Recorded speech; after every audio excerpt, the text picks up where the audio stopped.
They have met them, spoken to them, and helped them on the street. That the society has. Okay, so for the record, there are two types of people we see in the streets: the foreigners and the Ghanaians. Number one, I don't want to even engage in the foreigners, because our research shows that most of them are traders that have come into Ghana, especially the Nigerians. They bought onions, for instance, to sell, and they have given it to the agents to sell so that they do get their profit on the market, whilst at the same time they sit in the streets and beg. And that is because we Ghanaians have created the room for it. We already have Ghanaians begging. So Jenx looks at the Ghanaians. If we are able to get our own people, Ghanaians are empathetic, sympathetic. It's just our nature. But we are misplacing this empathy and sympathy. Why Ghanaians give to the poor? When we want to go out there and give alms, for instance, for forgiveness of sins, just to pacify our mind, maybe to pave way for something, whatever. At the end of the day, what we are trying to imply is that somebody should be there to receive the alms. And this is where we are contributing to the problem. These people feel that if I just sit where I am and make pity of myself, somebody will come and throw the arms at me to satisfy whatever they intend to satisfy, and then I get benefits. Very rich beggars. There were stories when I was growing up that we have beggars in the streets who have buildings. I never believed it until I got into the street research. They are buying drugs all over. Our street research showed us different lords in the streets, every junction of the main N1, from Okonglo to Nima, from Nima towards La Paz. They are street lords that drug peddlers are sending drugs to, and these kids, after you give them those monies, buy from them in the night just to get a good sleep, because the body is so painful, it's so sore that they can't sleep without those drugs. Wow. These 3 months we spend in the streets, we just with them, morning till night. We run shifts, some go through the night till 1 a.m., 2 a.m. We realize that we need to study these kids the proper way, the data way. Then the shocking truths. People that run away from rape are now in the streets being picked up by people we call responsible in our society in their cars. They take them home, get them bathed, 2 of them, have them the whole night, give them a pack of food, 50 Ghana cedis, and drop them back in Australia. And when you're staying with these kids till 1 a.m., 11 a.m., you see cars that pick them. Rich people.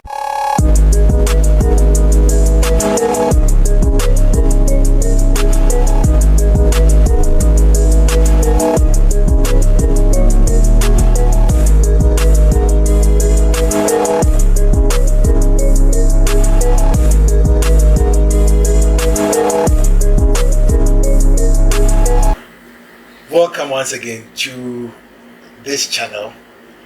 It's always a pleasure coming your way with a new content.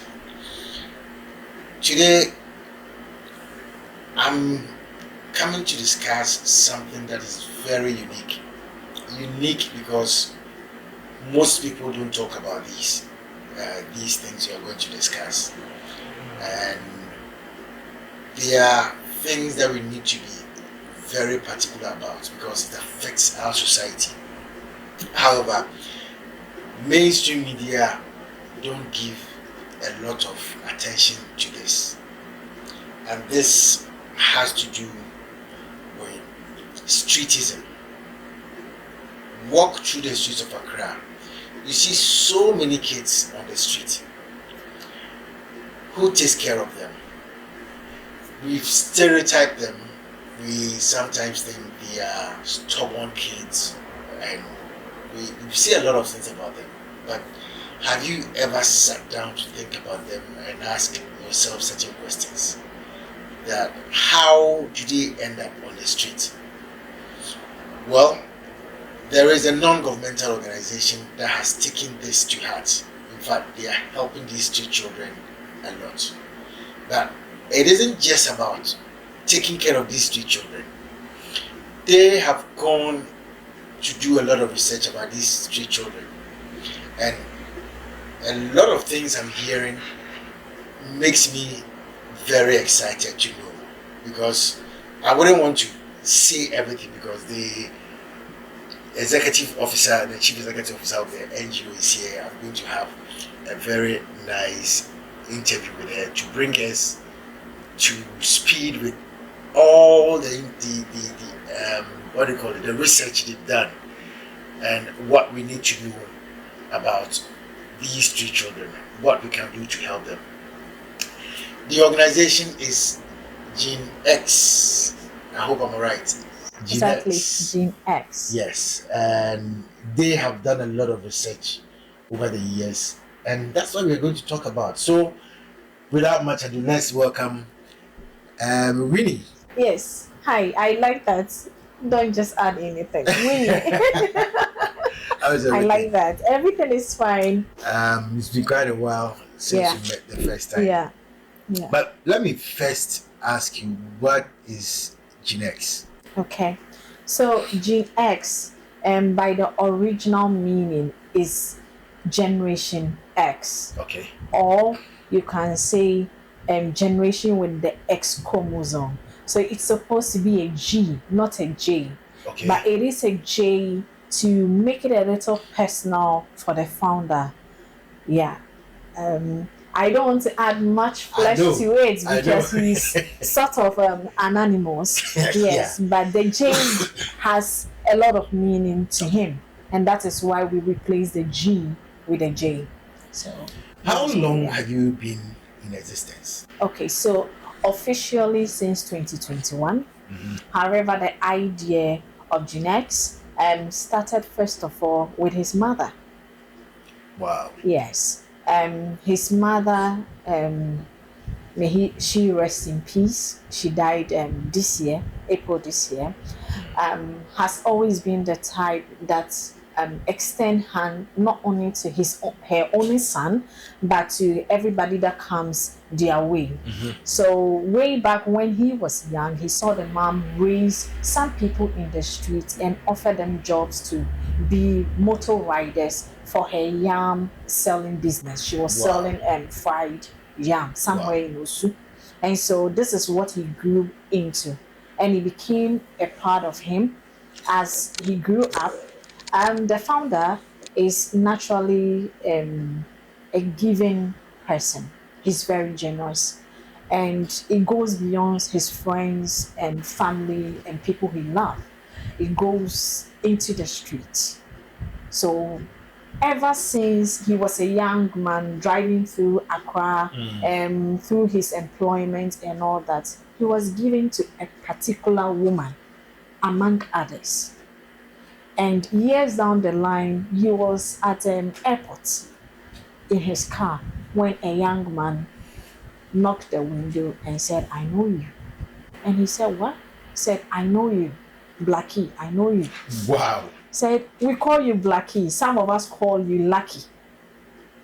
Of course, I'm sure he didn't know that they had They even had a particular pet name him. for him. So what are you talking about? "I know you have this car, this car, this car." Wow. In fact, I don't know the number of cars he drives. And when he put further, he said, "I am the son of the woman you give to at this particular location." Wow. So this boy has grown into a young man and remembers him for giving to the mother. And so he decided that no, this has gone beyond just giving, just stopping, giving to them, go and sell tissue, go and sell that. And at the end of the day, they give you stories like the rains came, it is wet, and all. I need to make this form, I need to do something more about this. And if he can give this much detail about me, then we need to be careful because they know everything. Yes, that's what I was just coming to.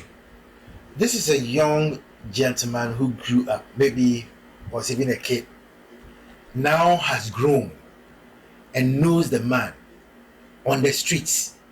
Means this young gentleman is an intelligent person. Yep. But just with my introduction, we stereotype all of them, Yeah. making it look as if these are good for nothing Yeah. children Yeah. on the street. So generally what we think is that streetism is a choice. What do you mean by that? That is what we usually would think, that well they made a choice to be there. They decided not to study hard. They decided not to work hard. They want it cheaper. That is what we would generally think. Absolutely.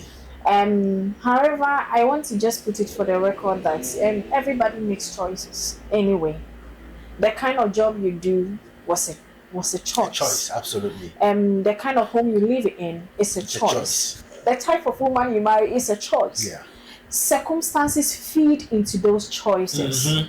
And so what we are not looking at is the circumstances that feed into the choices they have made.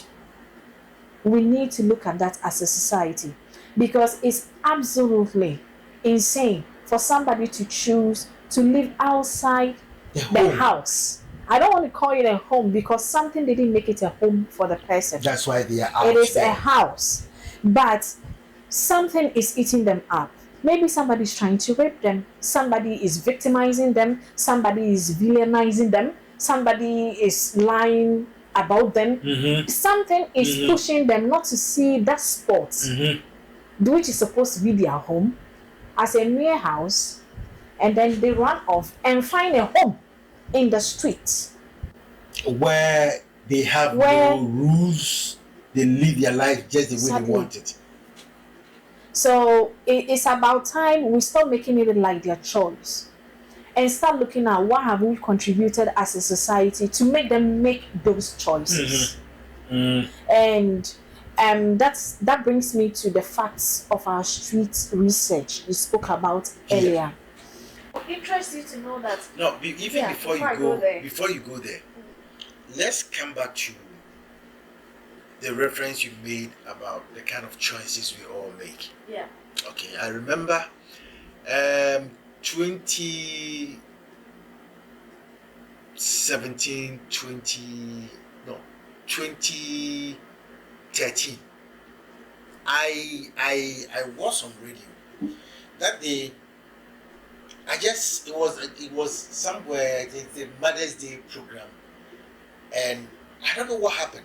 I just asked the question, what is pricking you? What is really worrying you? Call the show and let's talk about it. It was that day I got to realize that men are raped by men on the streets. The call that came that day, I cried on air. I was so overwhelmed, and then I said, no, I think society is neglecting certain things. Yeah. People are really in pain. So if these people decide to make a decision to get out of the house and get on the street to avoid something that is really worrying them, then we don't need to stereotype them and then call their names. Sometimes somebody walks to your window and asking you, oh, give me price, oh, Froko, get away. And I think we are even adding up to their pain when we do that to them. Yeah. In as much as these things add to their pain, we need to look at it dual side. Some of them too are taking advantage of the empathy that the society has.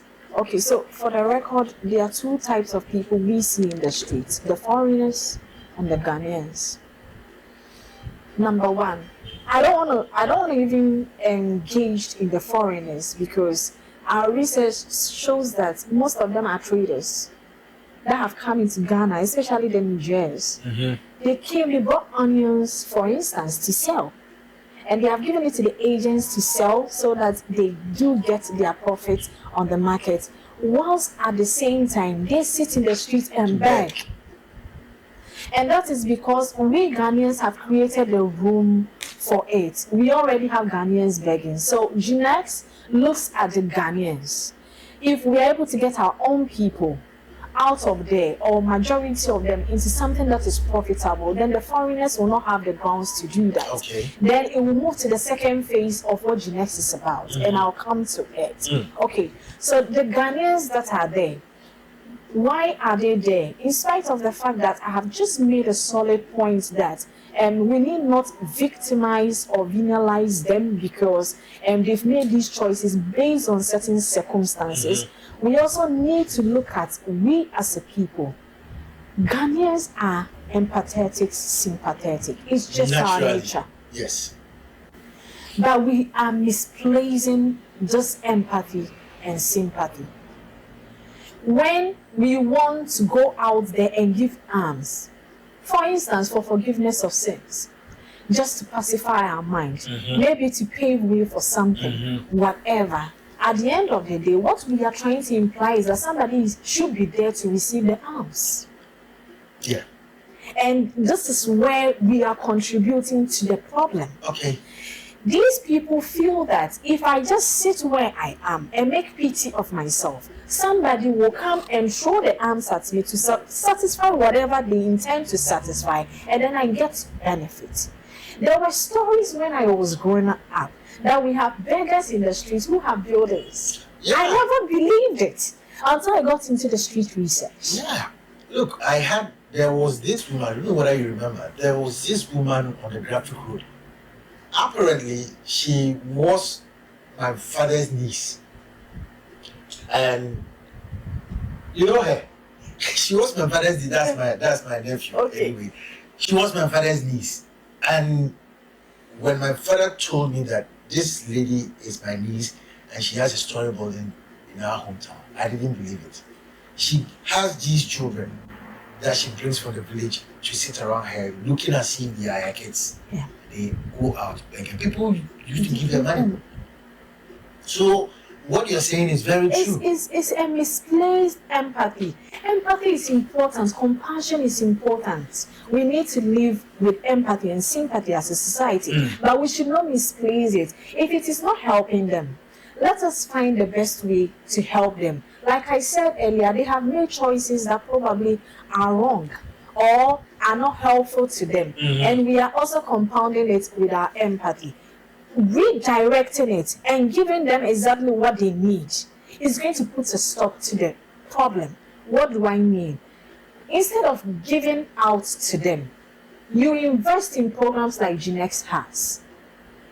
We take the money, we put them into psychological help, rehabilitation. We find their talent. We have what we call the Pada. The Pada Festival is to find the talent among the youth. And then we invest in that talent. You want to be a tiler. Okay, we give you to a master tiler.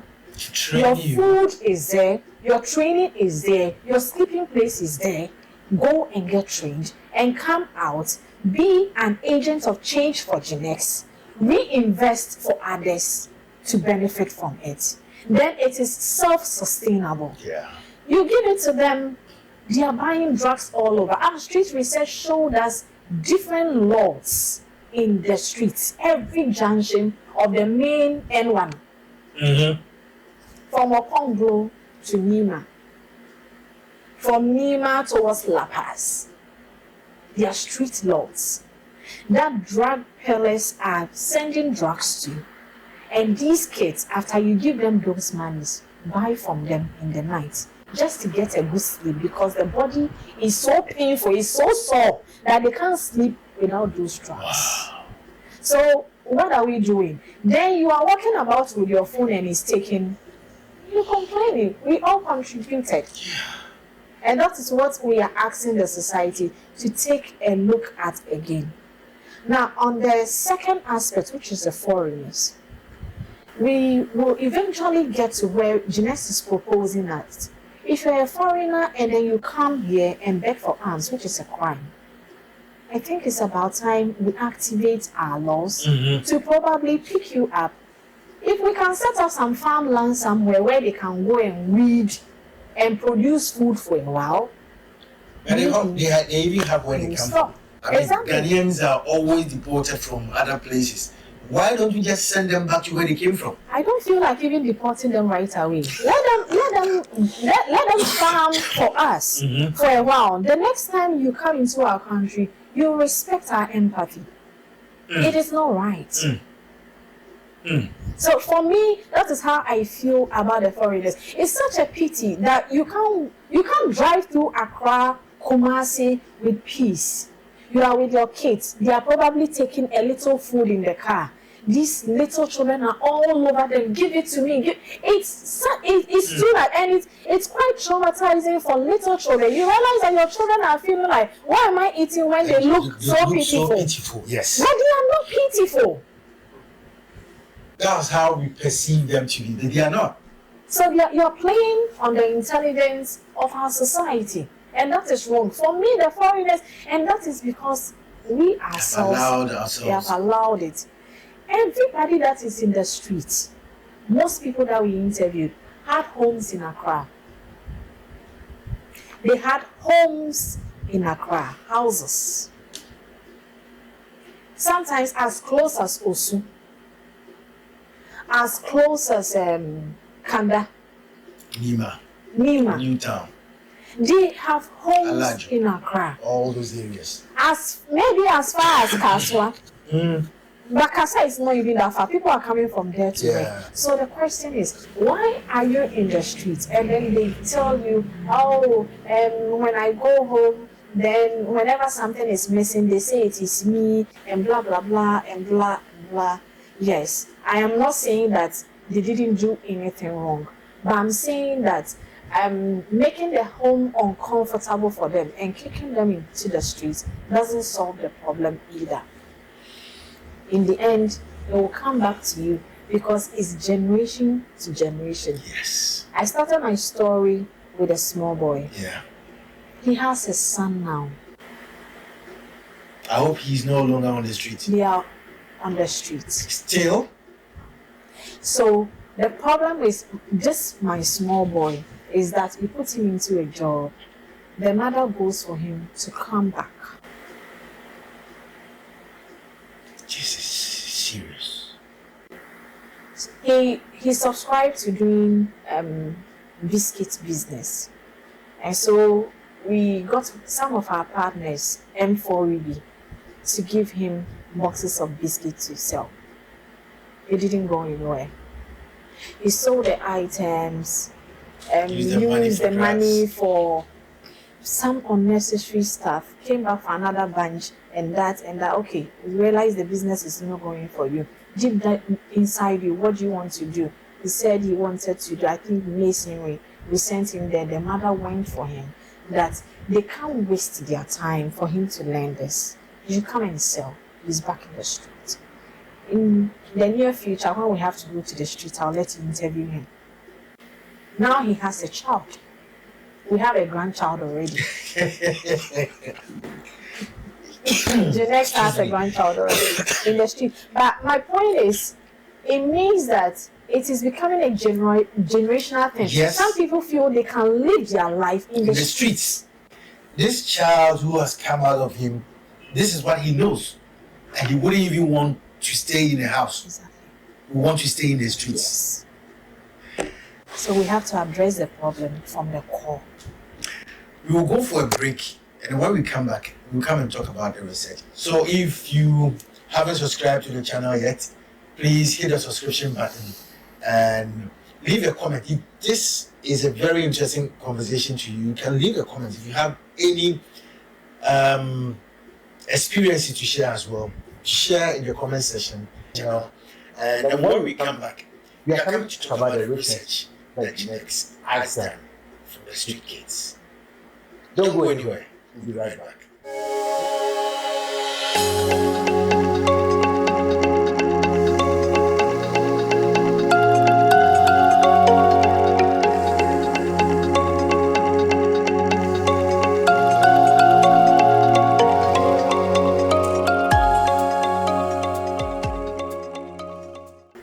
Welcome once again to the channel. We are talking to Winnie. She is the CEO of Jenx. It's an NGO that handles street children. Conversation is getting very interesting. Now, we are going to go to Jenx to find out what research you've done. Really, Yeah. what is the research about? About. And what did you find out from the streets? So in our programming, we have the month of September to December running streetwise. We call it the Jenx streetwise. In our first streetwise, these 3 months we spend in the streets. We just with them, morning till night. We run shifts. Some go through the night till 1 a.m., 2 a.m. We realize that we need to study these kids the proper way, the data way. Our programs officer, Moses, is actually a data statistician, so he brought the idea. So in 2022, we decided that streetwise should be a research. What were we collecting? We were collecting their stories. Why are you here? Which is a qualitative study. Why are you here? What exactly are you doing? What do you look forward to? What is the future like for you? It ended up to be something else for us because Tell me. as we listen to exactly what brought them there, we realize that they are actually facing worse than they are from their houses. People that run away from rape are now in the streets being picked up by people we call responsible in our society in their cars. They take them home, get them bathed, 2 of them, have them the whole night, give them a pack of food, 50 Ghana cedis, and drop them back. That's all. Yeah. And when you're staying with these kids till 1 a.m., 11 a.m., you see cars that pick them up. Rich people. Wow. We saw some of them that were branded thieves now being picked up for operations from the streets. Operations. As in, robbers pick them up to work with them through the night and drop them back. We saw those who were exposed to drugs, who could not be managed at home, now doing drugs, funny drugs. Look, they don't need cocaine to get high. They smoke anything. I'm talking about not weed. I'm talking about tapping time. I'm talking about tapping time, yes, lacquer, and yes. those kind of things. I'm talking about parts. What? Parts. Poo-poo. Really, what are you talking about? I'm not kidding you. They dry it, roll it, And smoke it. You want to go in the street, get ready for the stage. I'm not kidding you. I who taught them all these things? I don't know how they found out that once you dry such items, it can blow you high. But it does blow them high. It's the same effect. Because the money we give them and the drug it can buy, drug lords are always greedy. They can only buy very little. And so they need to push themselves up with something. They mix it with all sorts of drinks, especially the energy drinks. And then it gives them the same effect. And so the whole day, they are just drowsy. They can't do anything. So the problem, it is like a time bomb ticking. The problem is more massive than we think. When you engage these kids, you study their psychology, you realize that they actually blame those of us that probably live well for where they are. Mm-hmm. They think that because you made it, that is why they are suffering. Yes. Which is actually not the facts of the matter. So, for Lucky, his problem is, what if they go nuts one day and then they are breaking into our homes or something? Exactly. And this is his fear. This is why Jenx. And I think that he is not solving this problem for himself, or it is not a problem that is just at his doorstep. It's a societal problem. So for all of us, we volunteer because we recognize that if it is not our generation, it could be our grandchildren's generation. Who are come to face the same thing. Can just break into homes trying to look for anything. But the strange thing is that, these things can happen to anybody because you don't know what the future holds. Okay? You can have an accident, leaving your kids alone, and somebody can take advantage of them. And anything can happen. So imagine your child. I mean, whilst you're saying these things, I have 3 children. And anytime I see children going through this kind of thing, quickly my children comes in my focus. And I ask myself, what if Colin finds himself in this situation? And that's why sometimes when I walk out and I see some of these kids, I just want to try and help them. I met a woman at Oponglu. You remember there was a story recently where this woman was bathing a child at the airport T-junction. T-junction. Yeah. I met that woman. Okay. And she was telling me a story about how she got to the streets, and I felt so pity. I said, okay, where do you live? The child she was bathing is a child who has asthma, and that they needed to go to the hospital for drugs, and that she doesn't have. Where's your husband? The husband has left them. She came all the way from the central region to live somewhere.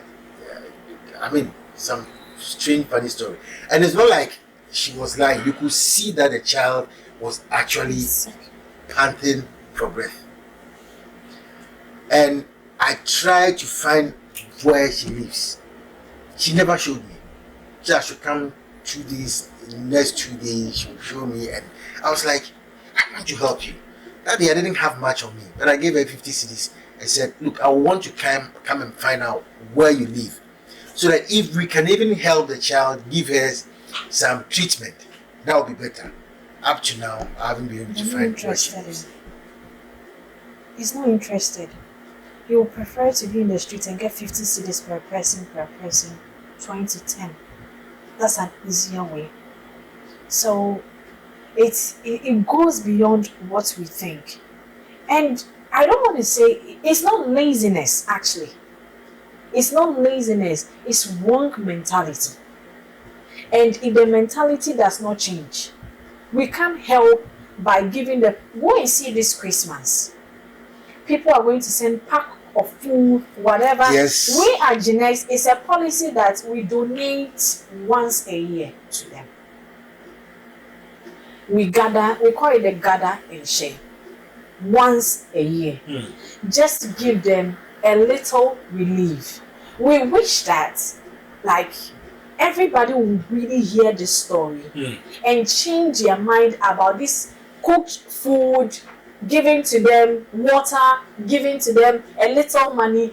That is what is keeping them on the streets. We need to get them out of the streets. We need to think and make together good use of them. and get them out. And they are people with talents. That's what the report, what you send me, the document you send me, opened my eyes to certain things. So we have videos of our last year pada.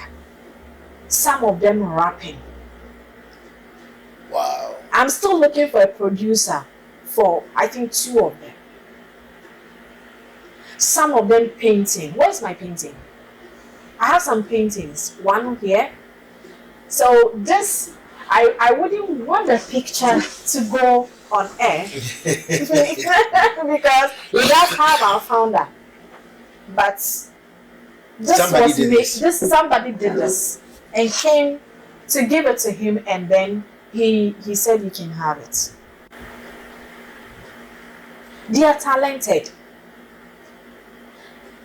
and they are strong. You spoke about their resilience. They are so resilient. You can't face what they face. In this world, challenges will come. Whether you are living in a house, a home, you are rich or you are poor, challenges will come. But your ability To withstand that those challenges and pull through life is what matters. Yeah.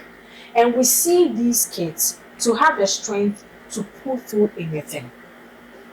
So what we are saying is, join us and let us reform them to be able to pull through the proper way. What people tend, the word they use is they become hardened criminals. They are resilient. That's who they are. Yes. You can't easily break resilient people. They are focused. Whatever they have decided to get, they are go-getters enough to get it. And that's a strong attribute. So the problem is where they are focused. That's it. And so if we are doing anything as a society, it's about the focus. Changing the focus to be positive for them and then the society. And then it will be massive change all over. Imagine if these children want to focus on probably getting some of these their products out there on the international markets. You can imagine. This is beautiful. I mean, exactly. I can't show, for obvious reasons, I can't show this the face of the founder for obvious reasons. But this is very beautiful. This is a clock, a very beautiful clock, and this is designed by somebody on the street. So if you are producing these funny arts in my room, in my office. So this is an idea from one of them. A shell. Yes, the shell. Oh, okay. This is an idea by one of them. Why would you pick the shell of the octopus and design something out of it? These are very intelligent people. Very creative people. Now, you talked about the drug lords that they have. The very first time I met you, you said something that they push drugs for these drug lords. Yeah. How do they do it? Okay, so you mentioned earlier that they have left their home where they don't want control. Yes. And get where there are no rules. There are rules on the streets. And they are comfortable with the rules on the streets. That you think is free is for somebody. Yes. And so you live under the person's rules. Explain further, please. Okay. So when we engaged them at first, especially in 2020, we never thought there was anybody that is in control of them. It was until we were looking for a particular boy we had not seen for months that one of them said, "Madam, I will show you. I beg you, don't mention my name. Pass here, pass here, pass here, pass here. He should be somewhere there." He did something to our leader and he is right now in trouble. So I took the route. I got there. Don't you get scared when you are? I was scared. And trust me, Winnie is not easily scared. But I got there. And when I got there, the stench. So I humbly greeted and I said, "Well, I belong to Jenx. As you can see in my t-shirt, we help some of your boys in the street. And I'm looking for somebody. I haven't seen him in months. I was hoping that probably he was under your roof and sleeps here." And then he said, he's supposed to sell some things for me and then he used the money, apparently the drugs. I said, okay. So he hasn't gone out since then. So he brought the boy out. Okay. So more like he's been in prison. Yes. So he brought the boy out and then I'm like, how much does he owe? And then he mentioned the figure. I said, can we allow him to go and work and come and pay it? And then he said, not now. He will let him go, but not now. Right now he's under punishment. He's been beaten and a whole lot. So I said, well, he's called Nana. I won't add the other name. Nana, is it possible that because we work with them, we rather come to you, the leader, so that you control them for us, because sometimes it's not easy to find them. Yes, that's what you're supposed to do, and that is how our friendship started. Wow. That's so our you need to friendship. recognize them. Yes. That's how our That friendship they started. are the kings in the ghettos. Then he started giving me the information. Now, oh, I am only a junior one. The main one is at this location, and we all are under him. And Really? I take care of this sector. This person is at this sector. So if you are free, we can go. I don't want to sit in your car. I would ride. Follow me, and then I'll show you to all the lords. So I went from lord to lord by myself. By myself. Yes, because they wouldn't trust anybody but me. One, I am female. I don't seem to be harmful. Number two, I have nothing on me, just my handbag. So from lord to lord, and then I was giving them gifts of biscuits, a box of biscuits. Oh, I just came to say hello, and oh, that's nice of you, and then that is it. I became friends with all the lords. They said, whatever you need in the streets, just contact us. Wow. And I think that it's been a good resource for me. Now there is no youth under us, no dreamer that just goes missing. We are able to trace and even trace their hometowns. They actually know their parents. They know them that far. They can't get missing from them in any way. You mean that's the they positive go part. to know They their get parents? to know their parents. Some of them who don't have phones receive calls from their parents through the lords. You get it? Like they came from Swedro, their parents want to find out how is the hustling going. But the person doesn't have a phone. You call the Lord, So and the Lord you mean to tell me that some of these parents they know. allow these They things to are in the happen? streets. Yes. And that means that maybe they get money and sometimes send They some to send the them. home. Yes, they actually send money home. Winnie, this is serious. They send money home. The money you give to them in the street, they send some home. Most of them will tell Jenx, so they may feel meska.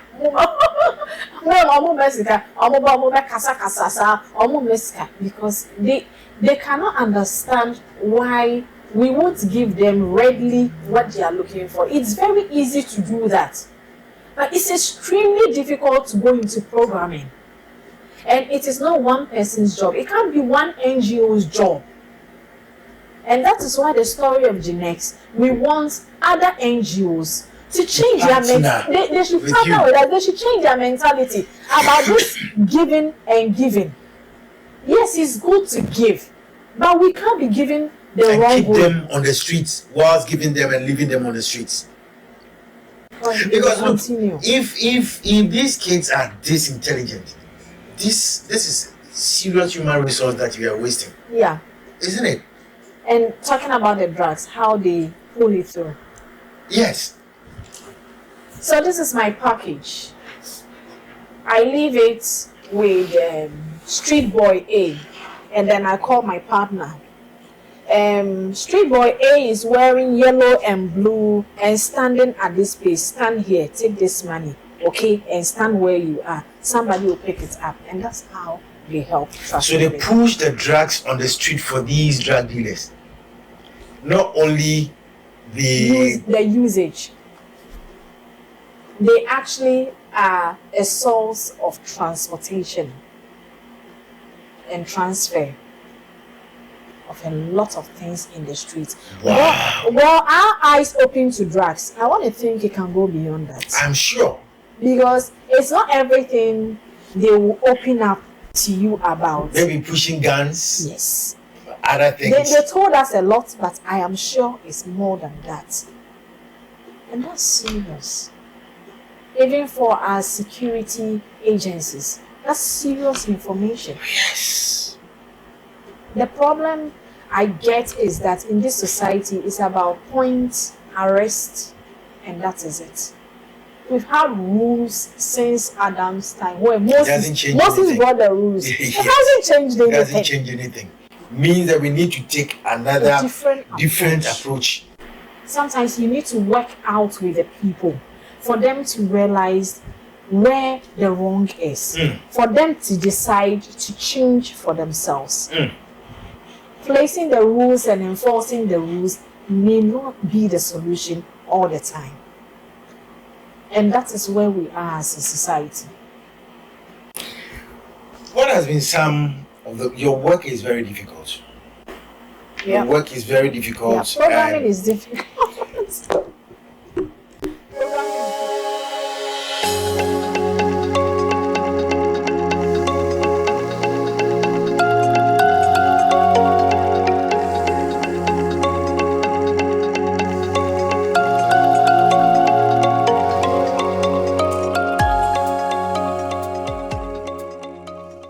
Programming is difficult. What have been some of the positives? Success stories. Yes. Okay, so one of our boys have been able to go through rehabilitation and then complete DTI. So Design and Technology Institute. We didn't even have to tell DTI he was in the streets because he went through the rehabilitation so good. Was he using drugs too? He wasn't using drugs. Okay. He had just come in onto the street and he was selling and all that, but he looked more serious. Except that the first attempt he went back. Then the second attempt, this time he said that it's because where we put him wasn't what he wanted. He said, but you mentioned it yourself. So, later he thought otherwise. So what do you want to do? Then he said welding. I said, I don't want to put you in ordinary welding. I want you to learn welding with fabrication so that you can actually design things. And then we took his results, we put it through DTI, we pushed for him, and then we got admission for him, we got accommodation for him. He went through successfully 1 year in DTI, completed 6 months internship, and he's now working with Steel Core Ghana. Wow. That is a real success And to get one person like this, it's not easy. It's not easy. It's not easy. So we are always grateful to God, our partners, for helping us. I mean, Steel Core picked him on internship without charging us anything. And they maintained the guy working with him. Now, he's off my hands. He doesn't even pick my Wow. That's quite interesting. Yes. And another success story will be those who are still able to sell M4 biscuits really in around especially the Emmanuel Eye Clinic area. See, we also recognize that it's not everybody that has a skill or can learn a trade. Okay. Somebody wants to just sell. And if they are selling responsibly and at the end of the day have their own home to return to, and then they come back and sell, I think that is okay. And so he has also been able to maintain his business since January till now, so for 12 months. And he hasn't lost his capital. I don't have to pick the biscuit for him any longer. He himself knows where to pick it and then sell. And so I'm also grateful for that one. Another success story will be the numerous, about 5 boys who were actually doing drugs, who after having our psychology intensive program for about 2 months have been able to stop the drugs. I haven't been very comfortable that they are still in the streets because they gave me a couple of things they want to do, but we haven't been able to get a funding to put them through. And so they are hanging in there. Whenever I go through the streets and then I see them, I park, we talk, I check on them. They are not doing the drugs, they are selling tissue and all those things, but it's only a matter of time. Yeah, if they are pushed, and, they probably will go back into drugs again. Yes. You've told me about he.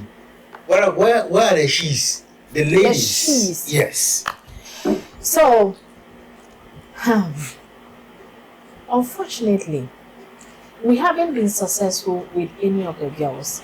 The closest is the one that gave birth to our grandchild. So interesting. So when she came on board, she said that she wanted to sell a little while, after which she wants to learn bakery. and we really wanted to get her into it. Along the line, we found out she was pregnant.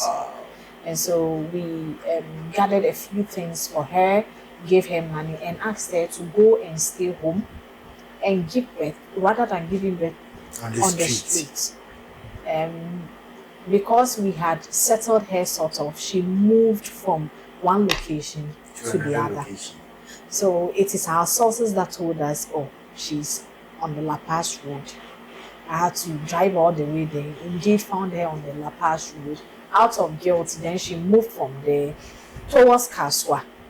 And I actually do not know whether now that she's put to bed and she's staying home, because the plan was that she stays home for about 6 months, get a baby sorted out, and then we can find the closest bakery that we can pay for her to learn what she wants to. So I'm hoping the baby is just about 4 months. So I am hoping that by the end of the 6 months I can find my she, and she can be put into some sort of programming. You're a young grandma, eh? Yes, so already. I think the grandfather is lucky, not me. Yeah. I'm only the foster mother. Yeah. Yes. So why is it that the girls, you don't succeed with the girls? What is the problem? What is making it difficult for you to succeed with the girls? I was going to go to another story of a girl. Yeah. And it's also an unsuccessful one, but I think that it answers your question. So we sent home to learn nail technology.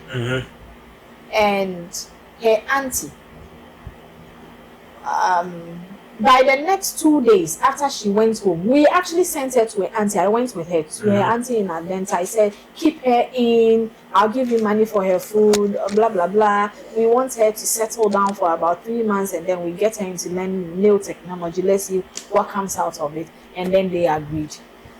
2 days, I was called to Atlanta police station. She's beating her auntie up. Hey! It wasn't small beatings. I'll try and see if I can find the pictures. It was good beatings. Beat the auntie. So I went to Atlanta police station. What is the problem? She said, in spite of all her street thing and the boy she sleeps with, the drug she doesn't do women. No. She doesn't like women. The auntie was trying to do woman. She doesn't like that. So she beat her well. She doesn't do women, as in lesbianism? Yes. So I thought I was sending her to a relative to help the situation. And the relative wanted to introduce her to lesbianism. And she said, oh no, this is quite messed up. Yes, I'm messed up, but not to this not to this extent. So I'm not taking this. So she beat her up. And we ended up in the police station, had to bail the girl out, sort it out and all that. Then she said, okay, what about getting her a restaurant to work in for a while until later on. And then when she realized I wasn't barging into it, because I was also being very tactful, because I wasn't there when it happened. So I can't just take your story for it. She suddenly got missing. So I think the overall compound problem of women gets into play here. Women are at more risk of so many forms of abuse than men are, and women are much more complicated than vulnerable men, and vulnerable than men are, and so it makes it very difficult to succeed with the women. Whilst you are focused on one way, a child gets in, an issue gets in, and the issues are so huge that it puts a halt to everything. And not to say women are weak. I know I'm not weak. I know you're not weak. But I know you're not yeah, but women generally find it more difficult to keep focus. And so when you have disintegrated issues drawing your attention all over, it makes it more difficult for them to foster. And that is why we are unable to succeed more with the women. So with that said, I think that it would have been the best idea if we had a place for them to stay. But we don't. Are you thinking about that? We have. It was the beginning of the program. When we realized that nobody was helping us, this is when we started implementing it as a day program. The original idea was to get some shipping containers.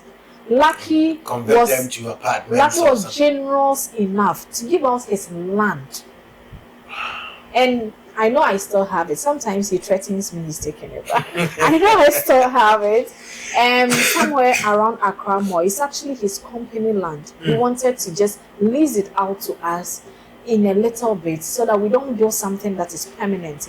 Metal containers, still called Ghana, are ever ready that when we have those containers, they are going to cut them into housing. With one of your success story even working there already.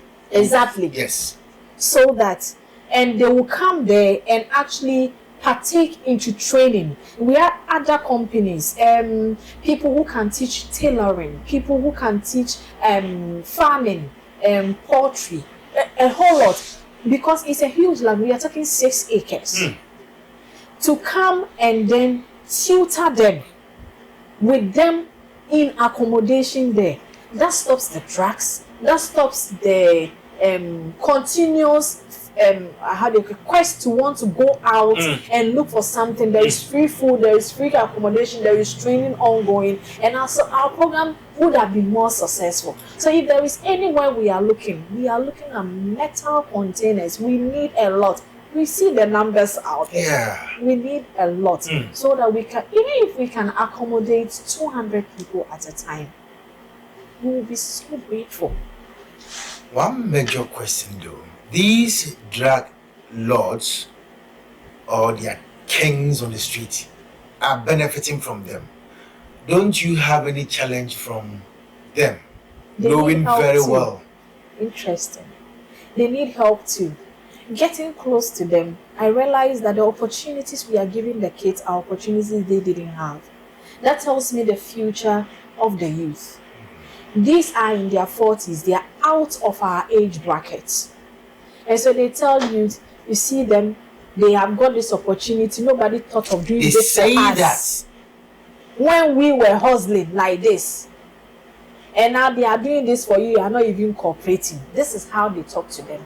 So it tells you that they want opportunities too. Some of them have actually given out things that they can sell. I go and then take things on loan, give to them, and then they sell, they bring the money, we go and pay. And they are actually more faithful.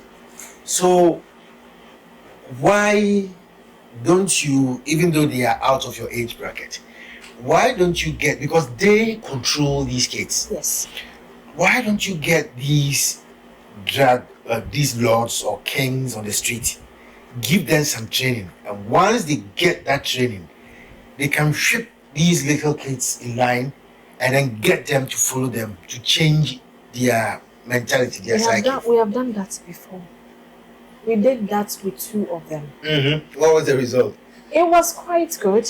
It was quite good. The one that is still selling his biscuits and has not came out of one of these drug lords. Okay. So what we did was to engage him for a while and let them know the side effects of all these things that they are doing. Yes, he hasn't completely stopped. I won't even say he has stopped. But then the 2 kids we put under him that we want to give them things to sell, they go and report to him with their money every day. And the money never got missing. And it went smoothly. So that's why I talk about collaborating with them. That's why I talk about cooperation with them now. Now they are my friends. I do not, yes, they are lots, but I do not see them as my problem. I see them as collaborators that we can work something out. And that is what I wish that law enforcers, if they have my attention, would think, rather than trying to arrest them, and this is their fear. That's why they wouldn't open up to anybody. That they will be arrested. They know they need help. Yes, they know they need help. So they themselves, some of them will actually say, "Madam, if I am coming, serious, I wouldn't know time or Really? Yes. But they have reached the point where they've gone through life and realized that The hustling Didn't help didn't them help anyway. them in any way. The hustling didn't help them in any way, and so now they would rather that they get the opportunity that is being offered these kids now. So, what do you have ahead of you? What plans do you have? I know you need a lot of funding to get this thing done. You Yeah. spoke about getting a place for them, containers to convert them to homes for them, and all of that. You need money.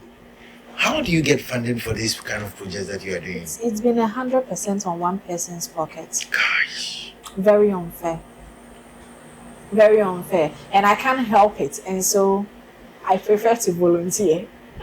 One person can't carry the whole society like this. So, what do you need? So, in the next 5 years, we see Jenx making use of the land he has given us, getting our containers and having the housing program. We see Jenx having land outside Accra. One of our partners in Canada wants to come over and build farmlands where there can be education as well, so that they are trained and they are farming, especially for those who are interested in food and agriculture. So we see Jenx going into the inner lands and having a place like that. It doesn't always have to be Accra. And we see Jenx getting into more boot camping, collecting these kids and then put them into, say, a week program, 2 weeks program, just to change their mentality. So what do we need? A lot of money. A lot of money that can't be placed on one person's shoulder all the time. It can't continue any longer. And we need other organizations to buy into this. That we are doing programming. We are not collecting items or giving them money and food in the street to solve a one-day program. We are trying to solve a societal menace. So everybody should come on board. It's so easy to come on board. We did approach Enterprise. It didn't go as expected, but we will try that again in 2024. What we wanted was an avenue where people can contribute, say, 50 cedis a month or a week into a particular fund. And then that funding is meant for a particular youth. So we let you know that your youth you are sponsoring is this person. And as you contribute per month towards that person, by the time you finish his programming, you have done something that can be a capital for him. So we have all those programming in place that people can contribute. You don't have to come to us with big money. You can just do it in bits, but just put it into something, because our founders policy is 100% give back. At Jenx, you don't keep any money for yourself. You don't keep anything for yourself. It's actually a crime here. So everything you bring in, we want to think with you and know how best to let it sponsor a particular person, and then you know this is who you are sponsoring. We want corporate bodies to partner with us and let us train people for them to employ. These people are good, they are intelligent. When you teach them, they will know. And there are certain minor jobs that do not need much education for them to get into. How about setting up a bakery? And getting about 15 of these ladies. How about setting up a fruit or a salad shop? Smoothies shop, restaurants. So we look forward to everybody getting on board. We want to partner with everybody, and at this point I must say we are so grateful to our partners so far. Those who have come on board, some of them by mere fact that they are associated with Jenx in one way or the other, they didn't have an option, but I am glad that they see it as a good venture and they are supporting us. So you need the support. Yes. Right. So if you are watching us, wherever you're watching us from, whether you're in Ghana, whether you're in the US, UK, whatever you find yourself in, I know it probably is touching your heart to help already. So if somebody wants to contact Jenx and offer some help, how do they get in touch with you? Okay. So Jenx Youth Hub is located on the Teshi Bush Road, quite close to the Mesa Otabel Church ICGC.